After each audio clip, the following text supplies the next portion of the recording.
اب آج میں نے پڑھا ہے ہم سب نے کہ IMF کا جو اس کو لیٹر لکھا ہے عمران خان نے کہ پاکستان کے جو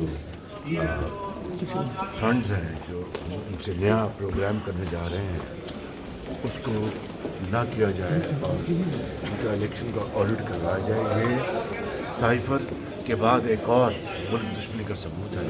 اس کے بعد کسی کو کوئی شک نہیں رہنا چاہیے. نیازی یہ چاہتے ہیں خدا نخواستہ پاکستان مکمل تباہی کا شکار ہو جائے. یہ میں سمجھتا ہوں کہ انتہائی افسوسناک ان کا اقدام ہے جس کی جتنی بھی مذمت کی جائے کم ہے.